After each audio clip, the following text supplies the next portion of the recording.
Tennis is a sport of excellence, passion, and talent across both genders, yet debate still persists whether men and women should be paid equally in tennis. This is what brought me to my question of should men and women be paid equally in tennis? So my aims for this EPQ were to investigate this question comprehensively, looking at two main sides. The economics of the question, and then considering a broader historical and societal perspective. I then wanted to draw a conclusion to finalize my EPQ and come with an answer, and then to develop my research and citation skills. I feel like this will be beneficial to me in the future. So why I chose this project. So I've been playing tennis since I was 6, and I've always been passionate about it, and I've enjoyed watching it. This led me to have a genuine interest in the question, as I watch tennis a lot, and it's often debated and talked about, but I never really understood both sides of the argument, so in this EPQ, it gave me the opportunity to do so. And also I feel like it's relevant to my future as I want to go and working in tennis, so if I understand better the economics and history of tennis, it could benefit me. So, for my difficulties and successes for research, so my difficulties were, whilst there were accurate statistics on viewership, finding accurate statistics for viewership was difficult because it didn't often come from the tournament website itself, so I had to often review it on other websites as well to make sure. The style of the essay was difficult as there was lots of information on these academic articles, and there were so many different points, so I had to put it in a way which flowed nicely together and all made sense. And it was difficult to find information on the non-economic points, such as like the different starting point for women in the past. For successes, I ended up having a wide variety of academic articles. I had lots of primary and up-to-date research, as it's a very relevant topic in tennis right now.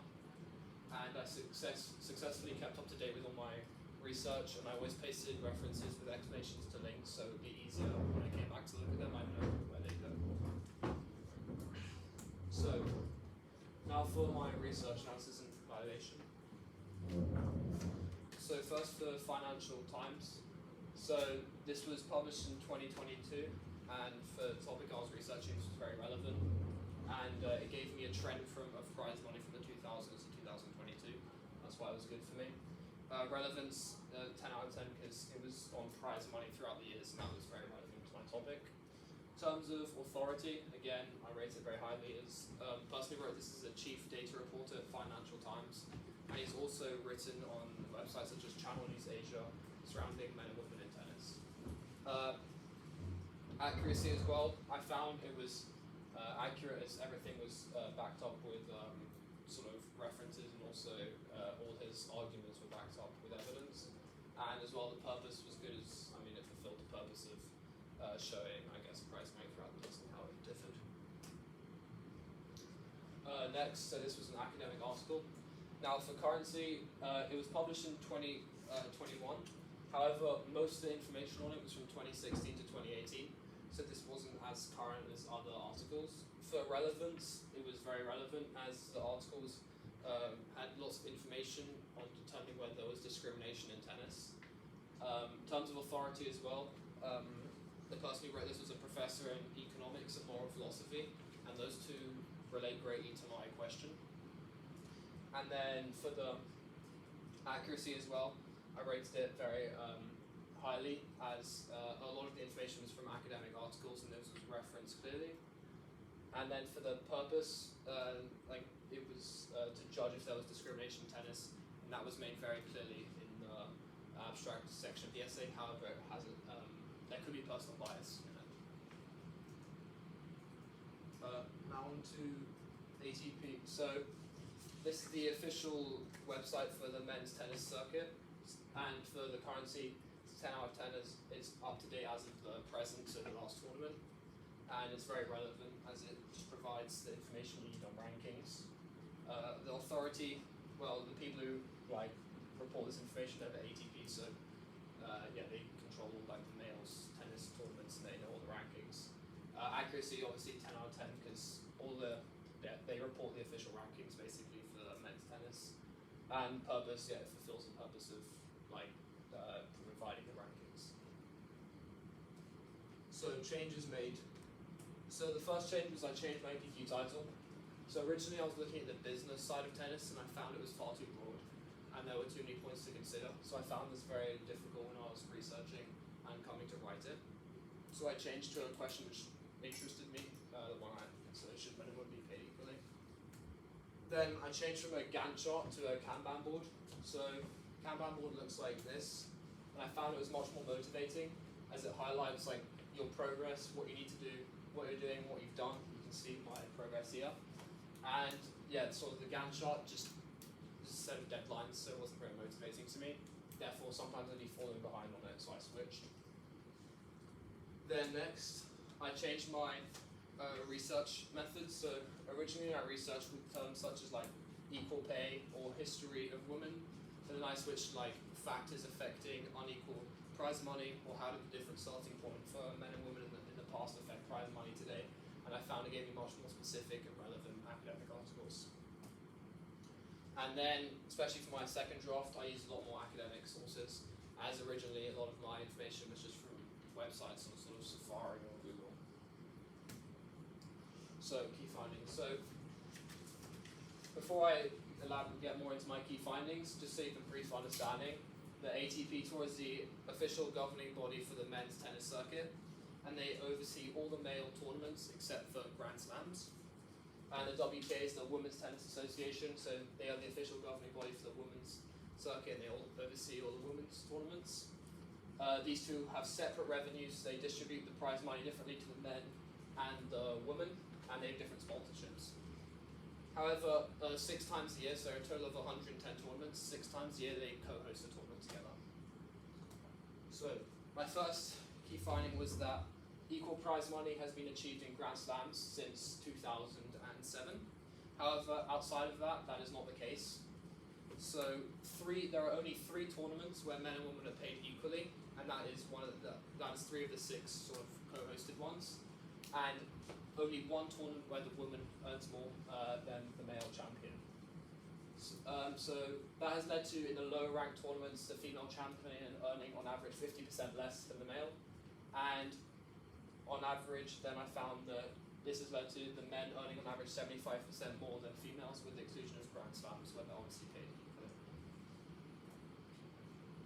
So I then wanted to find out why this was, to see if it was fair, and the reasons behind this. So I found out, on the whole, that male tennis players generate more revenue as compared to women, and then I wanted to look into the reasons behind this. So the ATP Tour have a much more valuable broadcasting rights deal. So if you look here, in orange you have the WTA, and in blue you have the ATP. So this is from 2014 to 2024, and you can see that the ATP deal is worth close to $1 billion, and WTA is worth less than 50% of that. So this is one key thing which will obviously lead to that disparity in revenues, which we'll go into later. So next, the ATP Tour has a greater viewership in comparison to the WTA. So if you look here, 2015, 1 year after the deal was signed, which I just talked about, the ATP had a total viewership of close to 1 billion, whilst the WTA again had less than 50% of that. This large difference highlights why there was such a big difference in values of deals made from broadcasters and external sponsorship deals, who will be likely to pay the ATP more. Next, so I looked at then the ticket prices and found that they are more expensive for the men's matches as compared to women's. So if you look here you've the ticket prices, so you can see the men's €269 for example here, and 143, and consistently the men's are paid higher. So this means that on ticket sales alone, the ATP will generate higher revenues as compared to the WTA, and the reasons for this would be because there's a higher demand for the male matches, so they can afford to charge a higher price as well, when people are willing to purchase it. So, as a result of all these factors, I then found the total revenues through the years for the ATP. So, here you can see, again, in blue is ATP, and in orange is the WTA. So, in the most recent years, so if we look at 2021, again, the WTA is earning basically half of what the ATP earns, and this is because the ATP have much higher revenue, they'll be able to invest more into marketing, building their brand, and increasing their audience, and therefore also obviously be able to pay a higher prize money as compared to WTA for the women. However, it's important not to just consider this from an economic perspective, but as there are broader issues that need to be considered, such as preferences for male sports, which can be linked to prejudices from a long association of sport with men, which has led to women receiving far less media coverage than men. So if you look here, this was looking at, a study was done and it was looking at 200,000 published articles in 2018, and in blue again you have the men and in red you have the women, and you can see that more press coverage is consistently given to the males, and this will feed into people having a natural preference to wanting to watch the male games as compared to the women games. So then I found that typically as well women's matches are scheduled for first on court in the morning, when spectators both in person and on TV are at their lowest. And in fact, during the French Open last year, it was found that 9 out of 10 prime time viewing slots were given to the males, and only 1 of them was given to the females. So these decisions make it harder for women to be able to connect with a mass audience and develop a market of paying customers.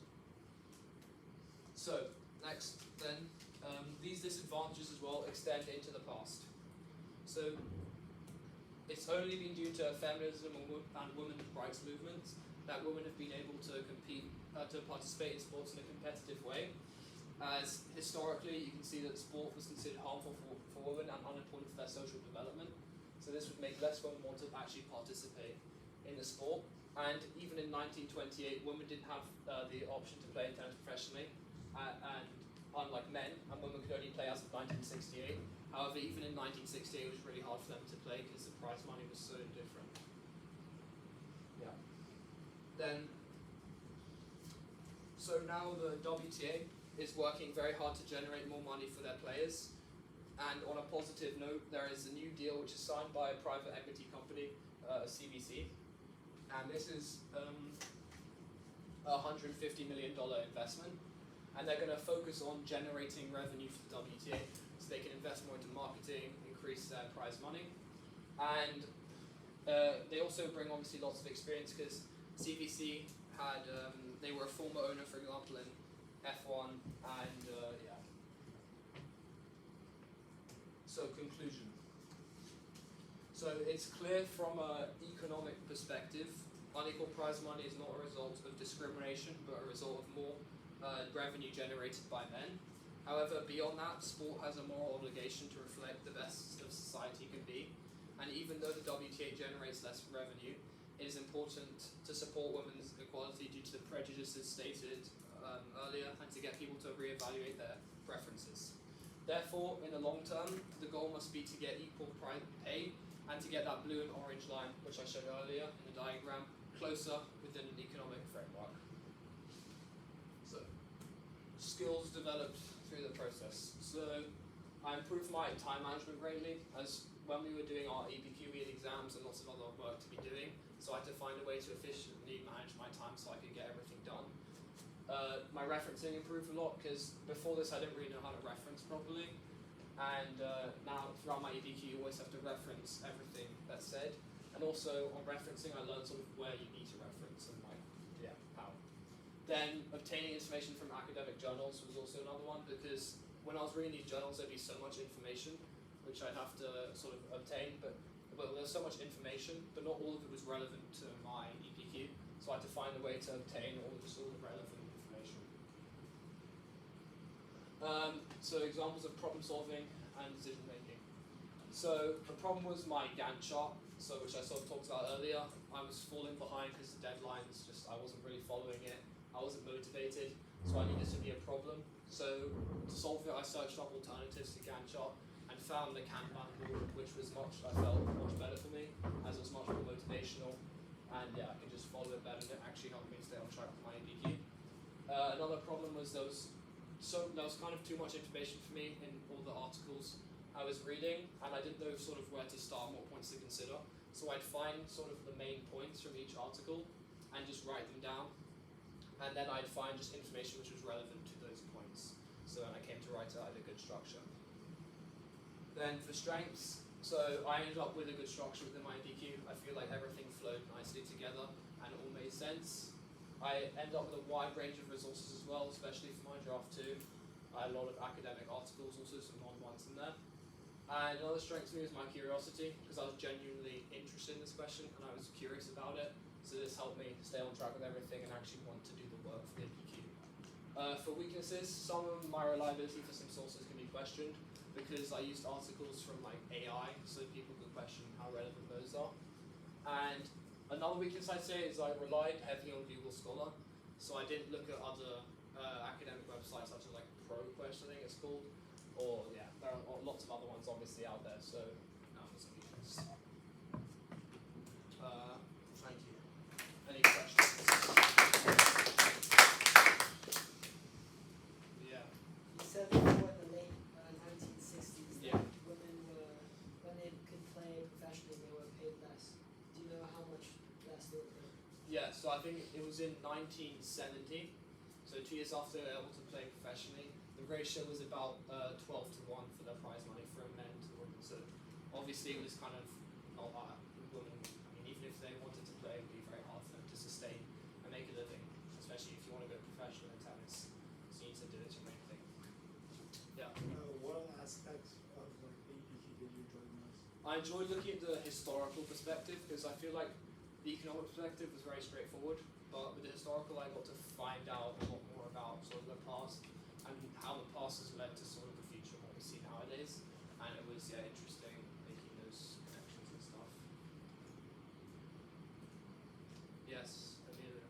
On one of the graphs where you were showing the revenue difference between males and Yeah. females, it showed that in 2008 they were like pretty Yeah. much the same. Were men and women being paid the same amount then? Yeah, so that was actually one thing I couldn't find a lot of information on because I noticed that as well. So I couldn't find information on the 2008 prize money differences, but it would actually be interesting to see if they were the same. But yeah, I found some things on Wikipedia and it actually looked closer, but obviously it's Wikipedia as well. So yeah, John. What advice would you give to a year 12 starting EPQ? I definitely get them to check which method they're going to use in terms like the Gantt chart, because a lot of people who use the Gantt chart ended up switching and didn't actually like using it. So I sort of evaluate what method you want to use to keep you on track with things. Yeah. So do you think it's the like pay gap is justified? Well, I mean, yeah, it depends, as I said, what perspective you take it from. Economically, I think it is justified as the men just generate ATP generate more money, therefore they are able to distribute more prize money, and I think it's a bit like any business. Like bigger businesses can pay their workers more, I guess. So, but of course, like as I said, sport can be used to drive forward and stuff. So yeah. Do you think the disparity in viewership could be on the style of tennis? Could be on the what, sorry? The style of tennis, so like women's rallies are like longer and more technical. Yeah, no, it could be in that. And I looked at as well the statistics, and the men's matches are often faster, and obviously there's more strength, so they can like hit harder, and like statistics show that everything was faster. So maybe people find sometimes that more interesting, but it just depends on the audience. Yeah, maybe. As you said earlier, there's like two companies, I guess you would call them like ATP for, Yeah. and then one for male and one for female. Do you think there would be a difference in pay if there was one company for both genders combined? I don't think there would be actually, because especially in tennis, there's a big pressure to provide equal prize money. As you've seen, I think in the Grand Slams there's equal prize money, and that's when there's sort of no companies in the mixture and they get paid equally. So if they were one, I'd say they would get paid equally. Yeah, Jack. Would you say beyond tennis there's any kind of possibility of moving towards similar like pay So in other sports as well. in other sports, yeah, beyond tennis? Yeah, I think tennis would be the sport which is closest, but definitely, I mean, in the future it could be, because you're seeing now a lot more people are watching the women's sports now, and that will of course then lead to the increase in revenues and all that again, so they'll be able to distribute more prize money. But I think for like some sports such as football, there's such, I think right now there's a very large difference, so it will take a long time. But I think tennis, yeah, is the most. Sorry, go. Oh, okay, Jack. Do you believe that the choices of the broadcasting companies Yeah. are having a significant effect on are significantly contributing to this discrepancy between viewership for men and women? So like in terms of the broadcasting. Yeah, the choices made over. Well, I mean the revenue that the broadcasters provide. So you saw that the ATP one was 1 billion, and I think the WTA was 365 or 95. So for that, they provide them a great deal of revenue, which can be invested into marketing. So there'll be that, and yeah. So in terms of revenue, yes. Yeah. What do you think has a bigger impact, the economics of it or the prejudice of historical background? I think right now the disparities are mainly driven by the economics differences, because yeah, you can see that ATP generates so much more, so they can just afford to distribute more prize money to the players. To kind of add on to what Jay said, I think you're right with what you're saying, and it's because the reason why the ATP would be making more with Yeah. broadcasting, or like charging more, is because the sponsors are more likely to go towards the men because of the higher viewership. Yeah. So I agree with your point. Thank you. Was there a question? What's the question? Thank you for What's the possibility, I'm going back to Amelie's question, you've got ATP and WTA, what is the possibility of the two merging? Because obviously if ATP's got far more revenue, if they split, if they Yeah. combined, then there'd be far more possibilities for equality. Yeah, I think we could see more joint tournaments in the futures where the revenues could be like sort of combined to distribute equal prize money. And actually, in those master events, that's already happening. So by 2027, the masters tournaments, which are the 6 combined tournaments, those are all masters. They are aiming. Well, they pledged to achieve equal prize money. So in those ones already, we're seeing they're going to get equal prize money. But I'm not sure if they would, in like the near future, they would fully combine, because I feel like maybe some tennis players from the ATP would like, be unhappy with that. But I'd see like tournaments combining all to get equal prize money. Yeah. Does making equal prize money in those tournaments mean like lowering the amount that men are getting, or does it mean making more for females? I think I'm pretty sure it stays pretty similar, similar to how much they got before, because they've combined revenues. I have a graph on that, so I'll find it. You can see here, these are the masters. So where they're paid equally is okay. So it's still, yeah, it's very similar. So if you look at this one, they're not paid equally, and that's 1.2 million. But here they are paid equally. So and that's as well 1.2 million. So it stays the same.